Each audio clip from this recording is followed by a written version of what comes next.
მოგესალმებით. ვირჩევ დემოკრატიას შემოქმედებით გუნდთან ერთად სტუდიაში ლილე ბერაძე ვიმუშავებ. რატომ არ არის ქუთაისის ახალგაზრდობის ნაწილი აქტიურად ჩართული ქალაქის ცხოვრებაში? რამდენად მნიშვნელოვანია გადაწყვეტილების მიღების პროცესში ახალგაზრდების მონაწილეობა და როგორია ადგილობრივი თვითმმართველობის ახალგაზრდული პოლიტიკა? ამ თემებზე გადაცემის დღევანდელ სტუმრებთან ერთად ვისაუბრებთ. პირველ ბლოკში სტუმრად მოვიწვიეთ ქუთაისის საკრებულოს კულტურის, განათლების, ახალგაზრდობის საქმეთა და სპორტის კომისიის თავმჯდომარე ოთარ ლორთქიფანიძე. იგი ადგილობრივი თვითმმართველობის მიერ დაფინანსებულ ახალგაზრდულ პროექტებზე გვესაუბრება, შემდეგ ნაწილში კი სტუდენტი ნიკა ჭეიშვილი ახალგაზრდების პრობლემებს გაგვეცნობს და მათი გადაჭრის გზებზეც ისაუბრებს. თუმცა სანამ პირველ სტუმართან დავიწყებდეთ საუბარს, ერთად ვნახოთ ვირჩევ დემოკრატიას შემოქმედებითი გუნდის მიერ მომზადებული სიუჟეტი.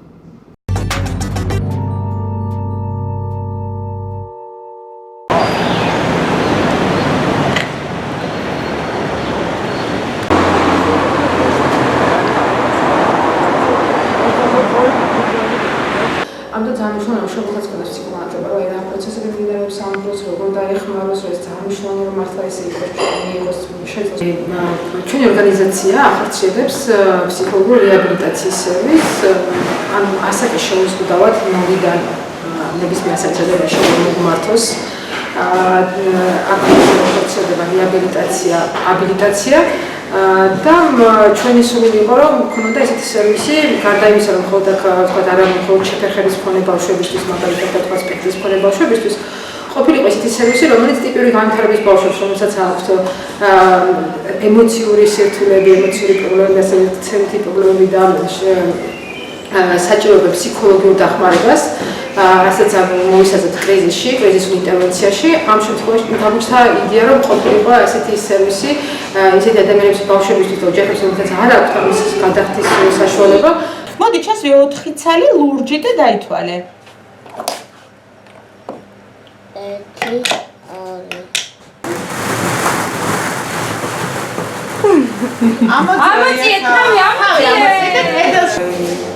მოზარდობის ასაკისთვის, რაც არის ყველაზე მნიშვნელოვანი,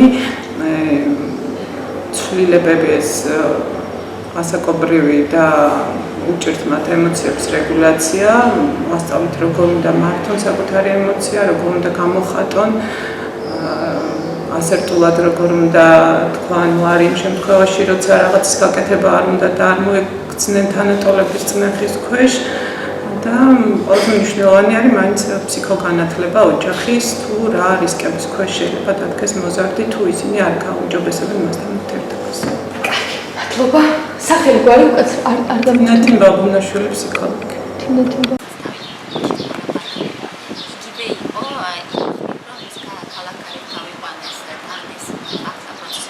ქუთაისის ახალგაზრდობის საკრებულო პროექტი წარმოადგენს ქუთაისის საკრებულოს სიმულაციას, რომლის მთავარ მიზანს წარმოადგენს საკრებულოს მუშაობის ფუნქციებისა და პრინციპების გაცნობა, ასევე დემოკრატიული პრინციპებისა და ღირებულებების გაცნობა, დამკვიდრება, ასევე ახალგაზრდებში ლიდერული უნარჩვევების განვითარების ხელშეწყობა. მონაწილეებმა, რომლებიც იყვნენ პროექტში ჩართული, გაიღრმავეს ლიდერული უნარჩვევები, მათი მუშაობის გუნდურობაზე და სხვადასხვა იმ უნარჩვევებზე, რომელსაც გამოიყენებენ მომავალში ცხოვრებაში და იყენებენ დღესაც.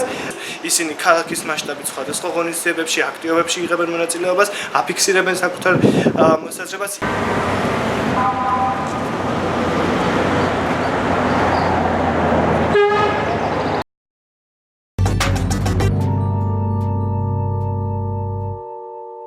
მოგესალმებით ბატონო ოთარ, როგორც უკვე ვიცით, ადგილობრივი თვითმმართველობა უკვე წლებია აფინანსებს სხვადასხვა ახალგაზრდულ ინიციატივას და წელს სულ 9 პროექტი დააფინანსეთ ამ დრომდე. აი მაინტერესებს, რის მიხედვით ირჩევთ აი ამ საკონკურსო ინიციატივებს, რას ანიჭებთ ძირითადად უპირატესობას? მოგესალმებით, პირველ რიგში მინდა მივესალმოთ ჩვენს მაყურებელს და მადლობა გადაგიხადოთ შესაძლებლობისთვის, სადაც შეგვიძლია მაყურებელს გავაცნოთ ახალგაზრდული ღონისძიებების ის პროგრამები, რომელიც 2019 წელს ქუთაისის მუნიციპალიტეტი ახორციელებს. კარგია რომ გვეძლევა შესაძლებლობა ვისაუბროთ ახალგაზრდული ინიციატივების ხარდაჭერ პროგრამაზე, რომელიც უკვე მეორე წელია, წარმოდგენილია ქუთაისის მთავარ ფინანსურ დოკუმენტში და ის განსაზღვრულია 210.000 ლარით. მე მინდა შესავალში შევეხო იმ პრინციპებს, რა პრინციპით ხდება დაფინანსების მიღება ქუთაისის მუნიციპალიტეტიდან. ეს გახლავთ 20%-იანი თანამონაწილეობა პროექტის ავტორისაგან, რის საფუძველზე ჩვენ შეგვიძლია ეს თანხა მას გრანტის სახით მივცეთ და უშუალოდ პროექტის ავტორმა განახორციელოს თავისივე პროექტი და ასევე გვაქვს მეორე მოცემულობა და მოდიფიკაცია დაფინანსების. ეს არის თუ პროექტის ავტორი ვერ შემოდის თანადაფინანსებით, მის და პროექტი მოწონებული იქნება კომისიის მიერ, ჩვენ უკვე სატენდეროდ ვაცხადებთ შესაბამის პროექტს, ანუ ორივე მიმართულებით გამარტივებული არის ყველანაირი მექანიზმი იმისათვის, რომ ჩვენ მივცეთ ქუთაისელ ახალგაზრდებს და ზოგადად ქუთაისის მოსახლეობას ის შესაძლებლობა, რომ მათი იდეების გენერირება და შემდეგ განხორციელებაში ჩვენ მივიღოთ თავარი მონაწილეობა. წელს, როგორც მოგეხსენებათ, უკვე 9 პროექტი დაფინანსდა დაახლოებით 50.000 ლარის ღირებულების და მე ვფიქრობ, რომ მსგავსი სოციალური აქტივობები და ეს ურთიერთობა პროექტების დაფინანსების კუთხით ადგილობრივი თვითმმართველობისა და მოსახლეობის ურთიერთკავშირს და კომუნიკაციას უფრო რა თქმა უნდა გაზრდის. პრიორიტეტები რა თქმა უნდა ენიჭება ისეთ პროექტებს, რომელიც მორგებულია ახალგაზრდულ საჭიროებებზე, რომელიც ვიცით, რომ ქალაქის სინამდვილეში სჭირდება და რეალობაში სჭირდება ეს პროექტები. მე მინდა რამოდენიმე პროექტ შევეხო, როდესაც ჩვენ 2 წლის უკან მივიღეთ მანდატი მოსახლეობისგან, რა თქმა უნდა ერთ-ერთ მთავარ და ძირითად პრობლემად იყო კომუნიკაციის ნაკლებობა ახალგაზრდებსა და ადგილობრივ თვითმმართველობებს შორის და სწორედ ამ საჭიროებიდან გამომდინარე ჩვენ დავაფინანსეთ ქუთაისის ახალგაზრდული საკრებულო, რომელსაც ახორციელებს ორგანიზაცია თაობათა დიალოგი. წინა წელს პროექტმა წარმატებულად ჩაიარა, ეხლა მიმდინარეობს პროექტის მეორე ეტაპი, უпростоრად წელს უკვე მეორე ახალგაზრდული საკრებულო გვაქვს და მე ვფიქრობ, რომ მსგავსი ტიპის პროექტები გაზრდის იმ შესაძლებლობას, ცნობიერების ამაღლებას, თუ რაოდენ მნიშვნელოვანია მოქალაქეთა და ასევე ახალგაზრდების ჩართულობა ადგილობრივი თვითმმართველობის განხორციელებაში. ასევე რა თქმა უნდა, ერთ-ერთი მთავარი პრიორიტეტი ქუჩის ხელოვნებას მივანიჭეთ, რა თქმა უნდა, იმიტომ რომ მნიშვნელოვანია მსგავსი ტიპის პროექტები ჩვენს ქალაქს კიდევ უფრო ახალ და მნიშვნელოვან სიცოცხლეს შეძენს და ერთ-ერთი ამის ნათელი მაგალითი გახლავთ მადლიერების სახლზე პროექტ ნიკოს გაგრძელება ქუთაისში, რომელმაც რა თქმა უნდა წარმატებულად ჩაიარა და აქ ძალიან დიდი წვლილი მიუძღვის სწორედ ახალგაზრდული ინიციატივების პროგრამას. ასევე მნიშვნელოვანი არის აიპრეაბილიტაციის ცენტრის პროექტი. ეს არის გასართობი ახალი რეკრეაციული ზონის მოწყობა შეზღუდული შესაძლებლობის მქონე ბავშვებისათვის და ასევე ტიპიური განვითარების ბავშვებისათვის, რომელსაც საშუალება ექნებათ უკვე ადაპტირებული ატრაქციონებით და ადაპტირებული გარემოში, რა თქმა უნდა, კონდეთ და ეკუთვნით მათ, რა თქმა უნდა და საჭირო იყო ეს ამის საჭიროება იყო ქალაქში, რა თქმა უნდა და ერთ-ერთი ეს არის ძალიან მნიშვნელოვანი პროექტი. ასევე ამ 9 პროექტის ფარგლებში გვაქვს პროექტი, რომელსაც ქვია ჩემი კონსტიტუცია.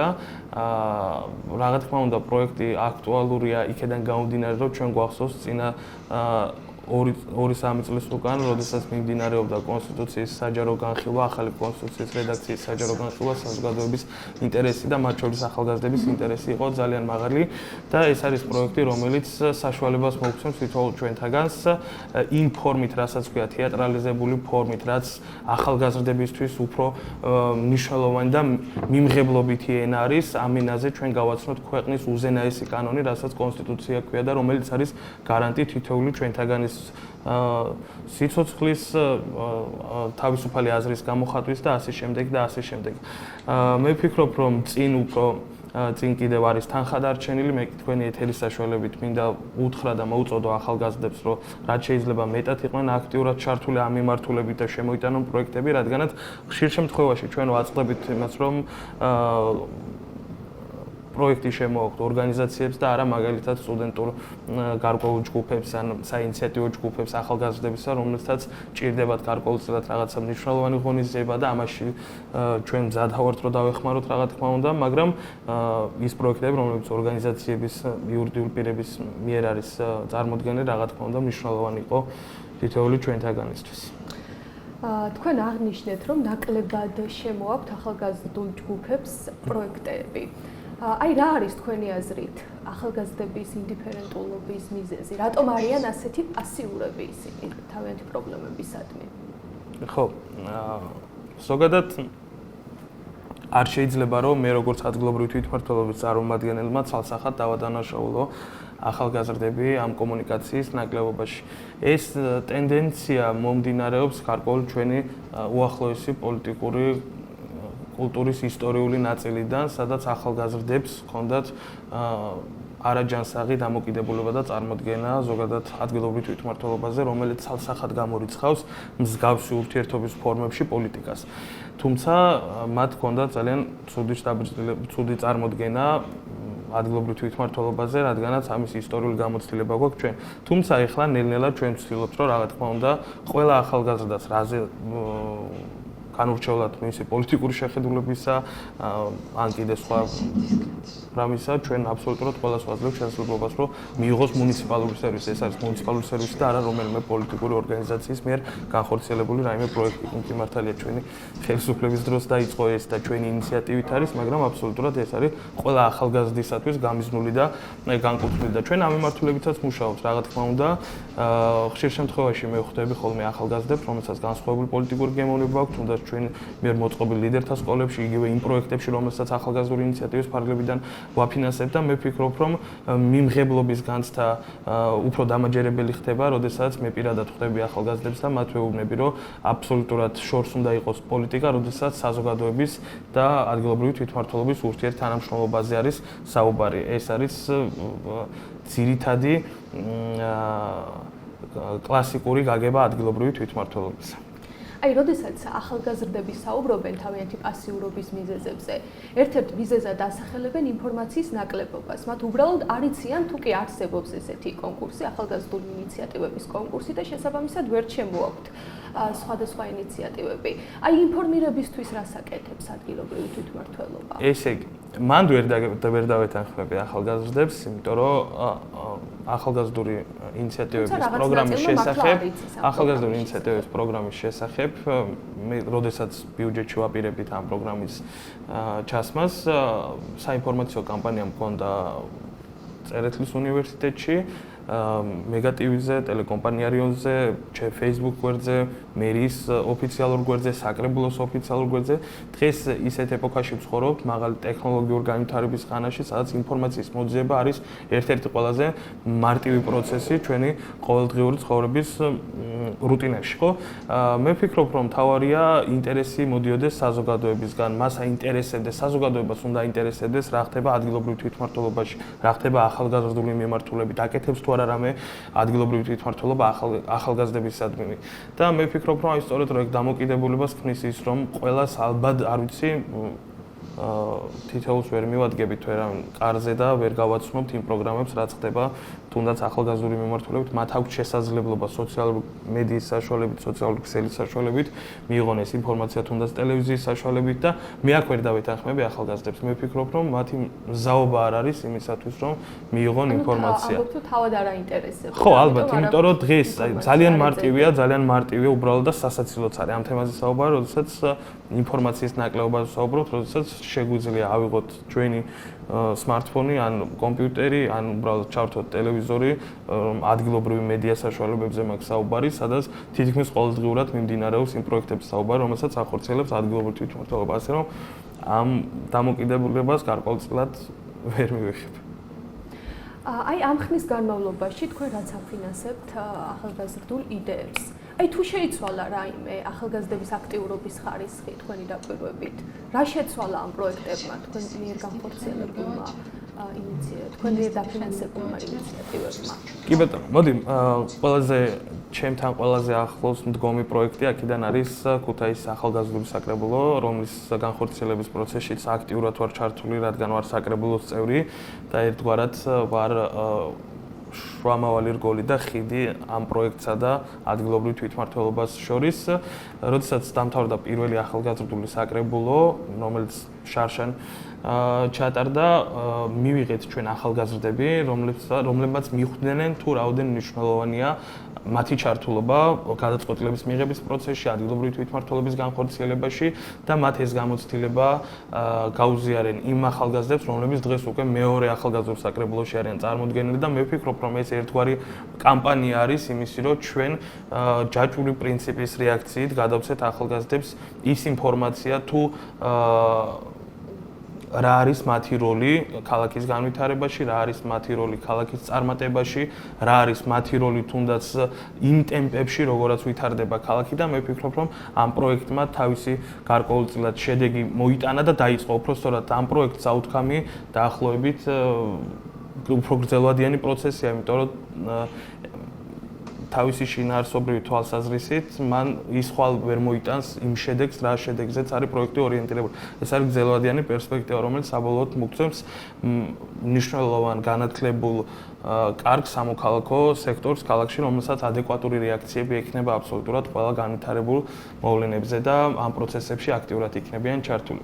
ასევე რაც შეეხება თუნდაც სტრიტ-არტის მიმართულებით, კიდევ რამოდენიმე პროექტი არის შემოსული და მე ვფიქრობ, რომ ქალაქის იერსახისათვის იქნება ეს ძალიან მნიშვნელოვანი ის სოციალური პროექტები, რომლებიც აქ არის ჩადებული, თუნდაც აი ღია სახლის პროექტი და თუნდაც ის სკვერი, რომელიც ადაპტირებული იქნება, მე ვფიქრობ, რომ ეს არის ახალი ლოკაციები და ახალი სივრცეები ქალაქში და ახალი მიმართულებით ადგილობრივი თვითმმართველობის მუშაობა, რომელიც თუნდაც იმ სეგმენტისკენ არის მიმართული, რომელსაც გარკვეულწილად უფრო მეტი გვერდით დგომა ჭირდება და მე ვფიქრობ, რომ ამ მიმართულებით ჩვენ ძალიან კარგად მივდივართ.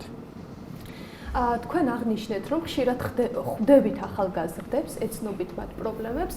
აი ძირითადად რაზე საუბრობენ, აი ქალაქში რა პრობლემები არის ახალგაზრდების თვალით დანახული ქუთაისი როგორი, ან მათი ცხოვრება როგორია? ესე იგი, რამოდენიმე კვირის წინ ვესწრებოდი ადგილობრივი დემოკრატიის სააგენტო საქართველოს მიერ ორგანიზებულ შეხვედრას, სადაც მათ ჩაატარეს კვლევა სწორედ რომ ახალგაზრდული საჭიროებების შესახებ, რა თქმა უნდა, ქუთაისის მასშტაბით და სხვათა შორის ერთ-ერთი ძირითადი პრობლემა იყო აი სწორედ რომ ინფორმაციის ნაკლებობა ადგილობრივ თვითმმართველობას, ანუ მერის მიერ განხორციელებულ პროექტებთან მიმართებაში, რაზეც რა თქმა უნდა საკამათო იყო ჩემთვისაც ეს თემა და მაგრამ თუმცა კვლევა არის და კვლევა ჭეშმარიტება არასდროს არ არის, თუმცა გარკვეულწილად გვანახებს რაღაც გარკვეულ სურათს, რომელიც არის არსებული არის ქალაქში.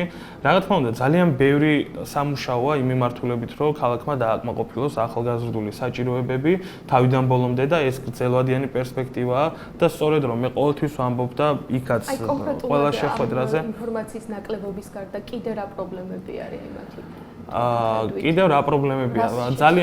ძალიან ესეთი ყბადაღებული თემა იყო ქალაქში კინოს არარსებობა და როდესაც კინო გაჩნდა ჩვენს ქალაქში, რა თქმა უნდა, კერძო სექტორის მიერ გულმწყდება, როდესაც მე მიყვარს ოჯახთან ერთად ხშირად ვსტუმრობ, ხედავ ცარიელ დარბაზებს.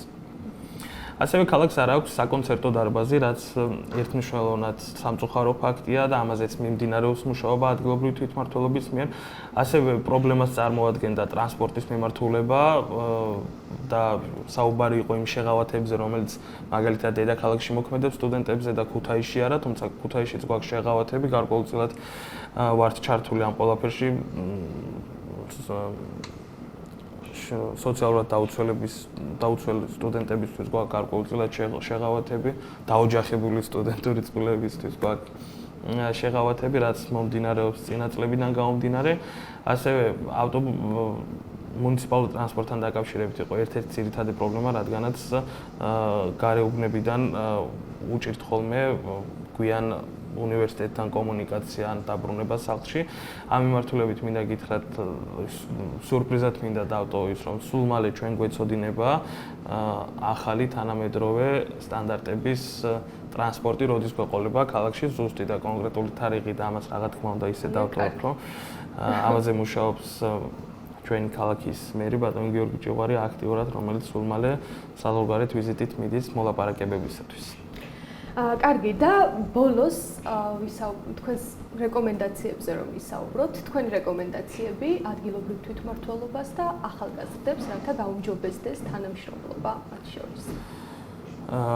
ჩემი რეკომენდაცია, არ ვიცი, ყოველთვის პირზე მაკერია ის, რომ ახალგაზრდები ყოველთვის უნდა იყვნენ გამორჩეულად აქტიურები პირველ რიგში ქალაქთან მიმართებაში, რადგანაც ჩვენ ამ ქალაქში ვცხოვრობთ, ჩვენ არ გვინდა რომ ამ ქალაქიდან წავიდეთ და ამ ქალაქმა მოგცეს აბსოლუტურად ყველა შესაძლებლობა. ამისათვის მარტო მუნიციპალიტეტის შენობაში სხდომი და მომუშავე ადამიანები ვერაფერს გააკეთებენ თუ საზოგადოების მხრიდან და მით უმეტეს ახალგაზრდების მხრიდან არ იქნება ჩართულობა.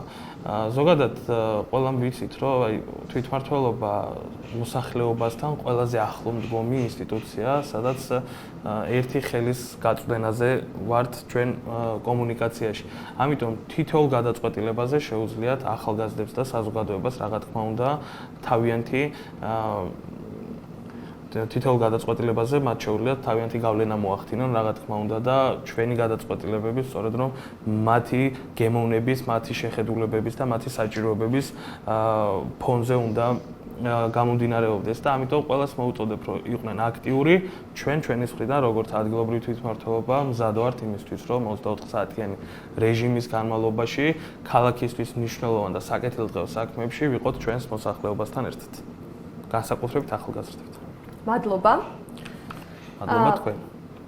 შეგახსენებთ, რომ გადაცემის პირველი ბლოკის სტუმარი ქუთაისის საკრებულოს კულტურის, განათლების, ახალგაზრდობის საქმეთა და სპორტის კომისიის თავმჯდომარე ოთარ ლორთქიფანიძე იყო. მცირე სარეკლამო ჭრის შემდეგ ჩვენ შემდეგ სტუმართან ერთად დავბრუნდებით.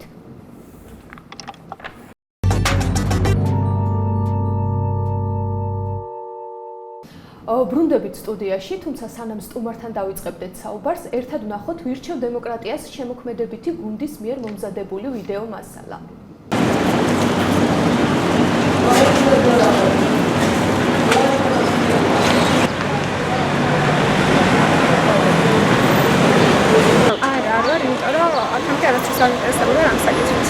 თულად ეგეთ საკითხებში არ ვარ შეხედული და გარკვეული, მაგრამ სწავლიდან და უნივერსიტეტიდან გამომდინარე დაიწყო საშუალება სხვადასხვა აქტივობებს შეეწყო. თანამედროვე ახალგაზრდები ძალიან ბევრ დროს გაარჩევენ სოციალურ ქსელზე და ისეთ საკითხებში, რომლებიც არ არის მაინც საინტერესო და ცხოვრებისათვის გამოსადეგი. თუმცა რომ შეიძლება უბრალოდ რაღაც აქტივობებში დაიხარჯოს თუნდაც ფასობრივების აქციები მოეწყოს და მე თავადაც მიხვდებიან ახალგაზრდები, რომ ასეთი აქტივობები მათთვისაც კარგია, ცხოვრების სტილისთვისაც კარგია და ძალიან კარგი იქნება. თუმცა უნდა შეუძლიათ ბევრი რამის შეცვლა. ბანაკში ვიყავ, ჩარშა მხოლოდ წასული. სადღაც სამდღიანი ბანაკი იყო, მერიამ გააკეთა, ოღონდ უშუალოდ მე პირადად არ მიიღე მონაწილეობა. მერიის გაკეთებულ ღონისძიებაში მიიღე მონაწილეობა. ან დიახ ვარ ჩართული ერთ პროექტში, ეს არის სამოქალაქო განათლების ლექტორთა ასოციაციის პროექტი, 6 თვიანი პროექტი არის, ამჟამად ხორციელდება ქუთაისში. ჩემ გუნდთან ერთად ჩვენი მიზანი არის, რომ აღმოვაჩინოთ ის ძირითადი აქტუალური პრობლემები, რომელიც დღეს ქუთაისში და ჩვენი მოქალაქეების წინაშე დგას და შესაძლების დაგვარად მონაწილეობა მივიღოთ მათ გადაწყვეტაში. მერიაში არა ვარ ჩართული, მაგრამ მე სახელმწიფო ზოგადად საგანმანათლებლო სტრუქტურათა თანამშრომლობ, მწერალი ახლა ვარ, პროფესიით ფილოსოფოსი.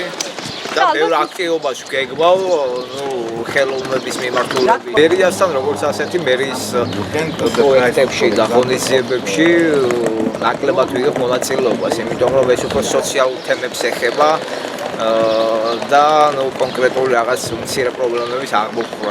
შეეხება ახალგაზრდა ინიციატივას, ვფიქრობ, რომ ქალაქის განვითარებისთვის აუცილებელია და მნიშვნელოვანია. ვცდილობ, რომ ჩართული ვიყო რა, ახლა უნივერსიტეტის დონეზე და მერიის დონეზე არ ვარ, ნამდვილად, იმიტომ რომ ცოტა არაკომპეტენტურ ორგანოებად მიმაჩნია და ზოგადად ვფიქრობ, რომ ქალაქი თვითონაც არის დღეს არა მყარ მდგომარეობაში, რომ სწორედ მხოლოდ ეს ორი ორგანო არის, სადაც შეგვიძლია რაღაც ინიციატივები გააკეთოს. და შეეხება რა დონეზეც ვარ ჩართული, ჩვენ თვითონ რა ვიცი ახალგაზრდები ვიკრიბე შეხვედრებით, გვაქვს საკუთარი შეხვედრები, დებატ კლუბი, სადაც ჩვენ უზიარებთ ერთმანეთს ჩვენს აზრს, შეხედულებებს და გვაქვს რაღაც გეგმები, რომელსაც აუცილებლად განახორციელებთ. ან ვფიქრობ, რომ საერთოდ არ არის სავალდებულო რაღაც უნივერსიტეტის ან მერიის დონეზე იყოს ახალგაზრდები ჩართული, სხვა გზითაც შეიძლება და კიდევ ერთხელ ვფიქრებ, რომ აუცილებელია მეტი ახალგაზრდა ჩაერთოს, რომ უფრო მეტად ქალაქი აქტიური და განვითარებული იყოს. შეუძლია თუ არა ახალგაზრდებს, აქტიურ ახალგაზრდებს რომ გარემო შეცვალონ? ერთადერთი ეგ არის ერთადერთი გზა, რომ რაღაც შეიცვალოს, სწორედ ეს არის ახალგაზრდები და რა თქმა უნდა შეუძლია.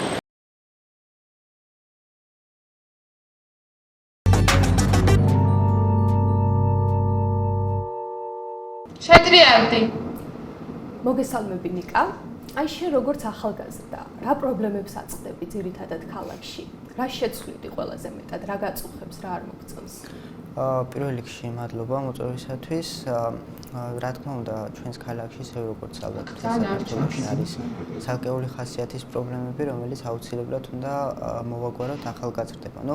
მთავარი პრობლემა ალბათ ჩემთვის არის ის, რომ ახალგაზრდები ნაკლებად არიან ჩართული აქტივობებში, რაც შემდგომში იწვევს იმას, რომ უბრალოდ ერთეულები ვეღარ ახერხებენ ქალაქში სხვადასხვა პროექტების დაძვრას და შესაბამისად ქალაქის რატომ არიან ნაკლებად ჩართულები შენი აზრით? სახედავ პრობლემას, ინფორმაციის ნაკლებობა, სურვილის არ ქონა, დროის არ ქონა, თუ უბრალოდ რწმენა იმისა, რომ მაინც არაფერი არ შეიცვალა? ანუ აქ ჩემი აზრით ბევრი ფაქტორი მოქმედებს. ერთ-ერთი მთავარი ფაქტორი ალბათ მოდის უფრო სკოლამდელი პერიოდიდან, როდესაც ახალგაზრდები ვერ იღებენ იმ პროდუქტს, იმ განათლებას, რომელიც შემდგომში მათ დაეხმარებათ სხვადასხვა პროცესების დაძვრაში. ამას შემდეგ უკვე თან ერთვის ის დამოკიდებულება, რომ მაინც ვერაფერს შეცვლიან და აზრი არ აქვს აქტიურობას და აქედან გამომდინარე საბოლოო ჯამში ვხედავთ, რომ კი არის დღეს ჩვენს ქალაქში ახალგაზრდების რაღაც ნაწილი, რომელსაც რაღაცის შეცვლა უნდა, მაგრამ ეს ნაწილი არის ძალიან მცირე რიცხვოვანი და შესაბამისად შეცვლა უკვე მცირე რიცხვოვან რაოდენობას ნაკლებად შეუძლია. ამისათვის საჭირო ერთიანობა და რაც შეიძლება ბევრი რესურსი, რომელიც სამწუხაროდ არ არის. აი განათლების პრობლემა ახსენე, ვერ იღებენ შესაბამის განათლებას, რომელიც დაეხმარებათ, რომ რაღაც შეცვალონ, რომელიც დაეხმარებათ, რომ აქტიურები იყვნენო.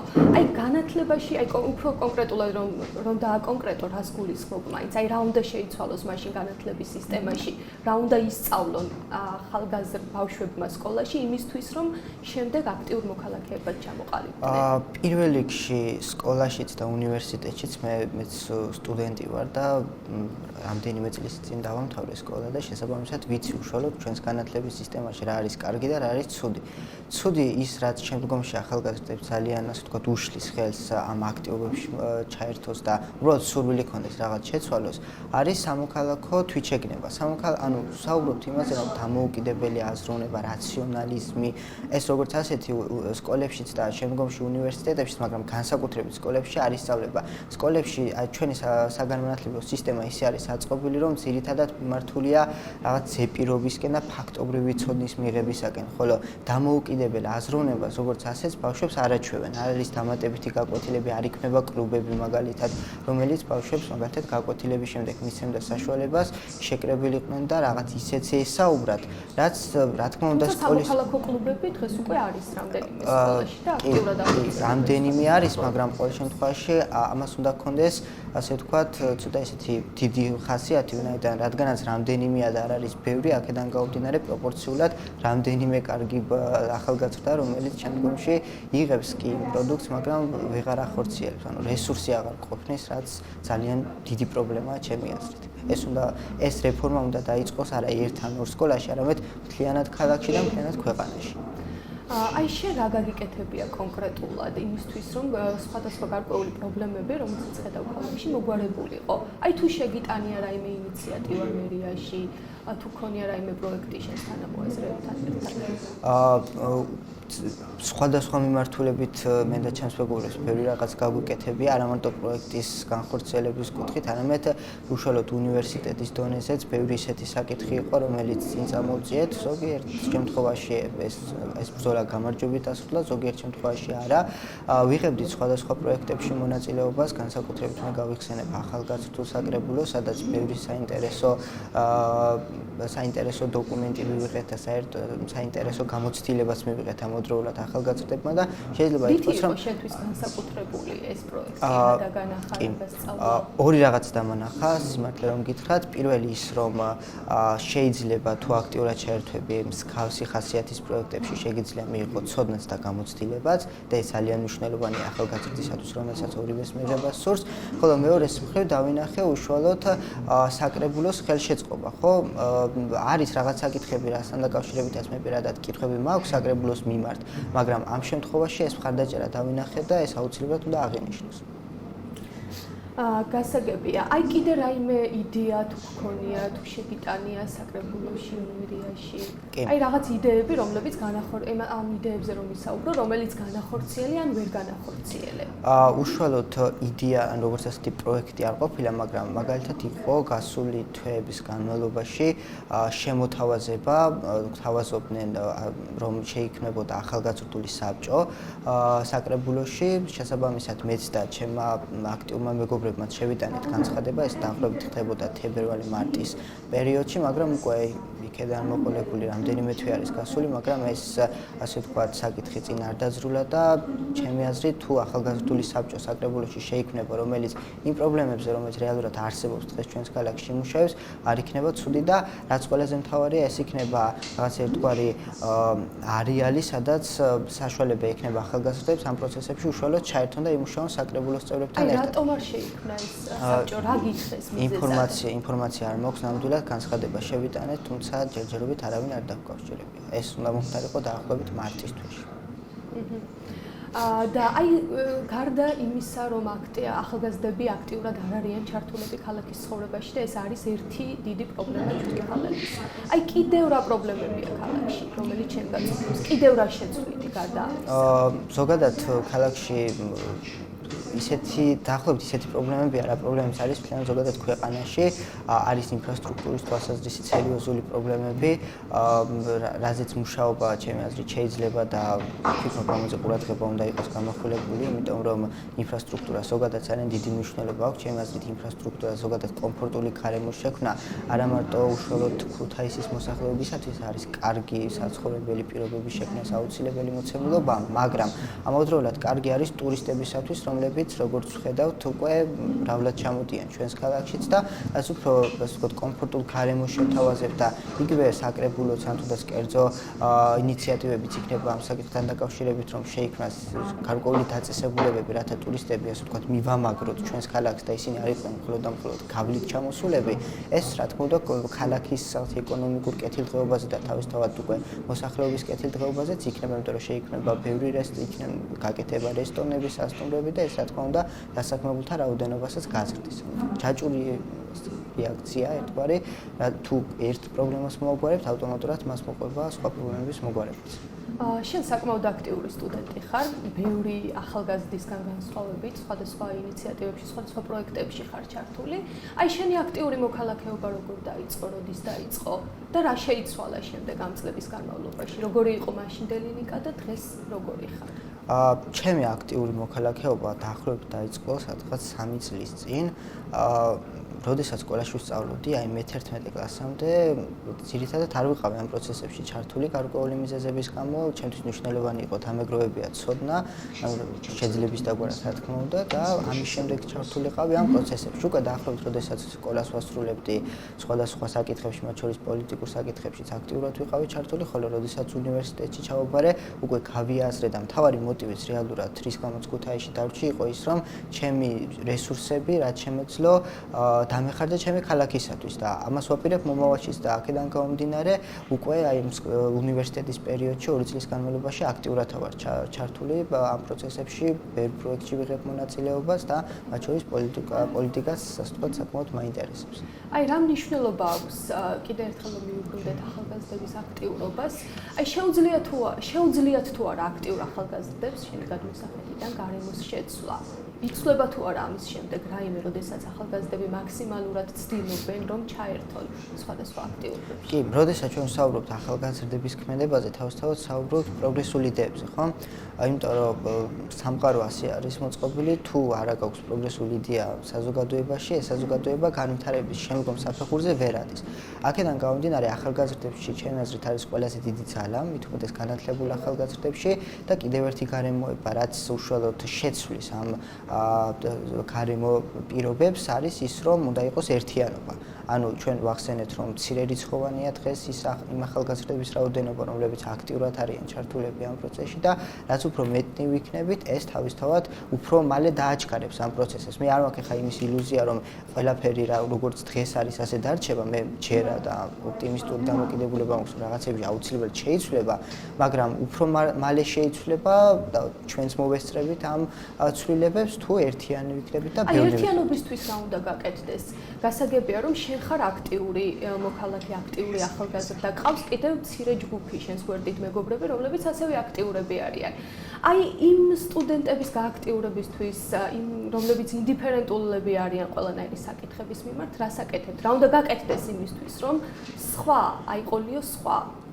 ამ შემთხვევაში ალბათ ჩემი აზრით გამოსავალი იქნება შეხვედრები, რაღაც გარკვეული ასე ვთქვათ, კლუბების, როგორც ახლა ვახსენე, ორგანიზაციების შექმნაც, სადაც იქნება მაგალითად საკვირაო შეხვედრები, ტრენინგ შეხვედრები, სადაც ჩვენს გამოცდილებას გაუზიარებთ ამ ადამიანებს. მაგალითად, მე და ჩემმა მეგობრებმა შევქმნით ორგანიზაცია, სადაც მაქსიმუმ კვირაში 2 ჯერ ვაწყობთ შეხვედრებს და ვსაუბრობთ იმ მნიშვნელოვან, ასე ვთქვათ, საკამათო თემებზე, რომელზეც აზრები სხვადასხვა ნაწილად არის გაყოფილი.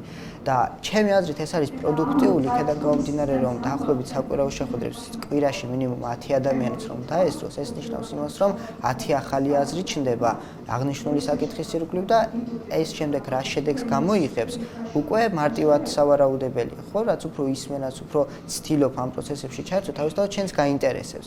და როდესაც ადამიანს რაღაც აინტერესებს, თავისთავად შემდეგ სურვილიც უჩნდება ამ ინტერესს, ამ კითხვებზე პასუხები მოიძიოს და პასუხების მოძიების შემდეგ ის თავისი დაგროვილი ცოდნა გამოიყენოს. ჩვენ ამას ვცდილობთ და ჩვენი მცირე წვლილი შეგვაქვს. რა თქმა უნდა, მასშტაბური ორგანიზაცია ჯერ არ გვაქვს, დაახლოებით 2 თვეა რაც შევქმნით, თუმცა უკვე რამდენიმე ახალგაზრდა იყო ჩვენთან და ვთქვათ, ერთმანეთს გაუზიარეთ ის მოსაზრებები, რაც მეც მქონდა, მათაც მქონდათ და ასე შემდეგ. და ბოლოს რჩევები რომ ისე შენს თანატოლებს, რა უნდა გააკეთო იმისთვის, რომ გახდნენ უფრო აქტიურები? რომ ურჩიო უბრალოდ რა მნიშვნელობა აქვს გადაწყვეტილების მიღების პროცესში მათ ჩართულობას? პირველ რიგში არის პასუხისმგებლობა. ჯერ ჩვენ უნდა გავიაზროთ, რომ ვართ საზოგადოების წევრები და გვაქვს გარკვეული ხასიათის პასუხისმგებლობა საზოგადოების წინაშე.